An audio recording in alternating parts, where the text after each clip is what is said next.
Ultimatum দিয়ে জাহাঙ্গীরনগর বিশ্ববিদ্যালয়ের শিক্ষার্থীরা বর্তমান পরিস্থিতি জানাতে আমাদের সঙ্গে যোগ দিচ্ছেন আকলাকুর রহমান আকাশ।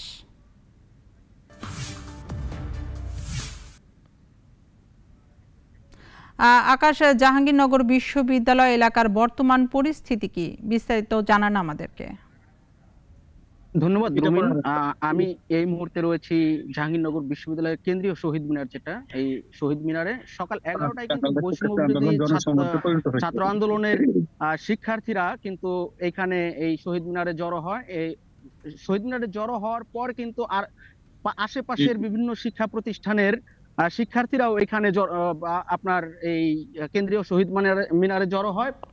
ঢাকা আরিচা মহাসড়ক কিন্তু শিক্ষার্থীরা অবরোধ করে 12টার দিকে অবরোধ করার পর কিন্তু তারা 2টা পর্যন্ত মহাসড়কে অবস্থান করে।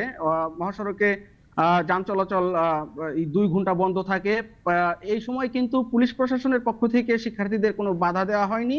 পরবর্তীতে শিক্ষার্থীরা 24 ঘন্টার মধ্যে তাদের 9 দফা দাবি যদি পূরণ না হয়, এবং আপনারা জেনে থাকবেন এই বিশ্ববিদ্যালয়ের যেই বৈষম্য বিরোধী ছাত্র আন্দোলনের অন্যতম সমন্বয়ক আরিফ সোহেল, সে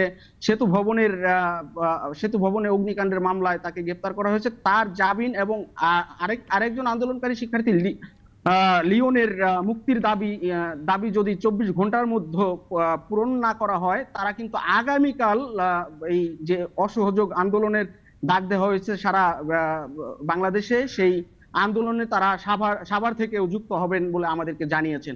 পাশাপাশি এখন যদি আমি বিশ্ববিদ্যালয়ের পরিবেশ বলি, বিশ্ববিদ্যালয় কিন্তু এখন পুরোপুরি শান্ত রয়েছে। ঢাকা আরিচা মহাসড়কে যান চলাচল করছে।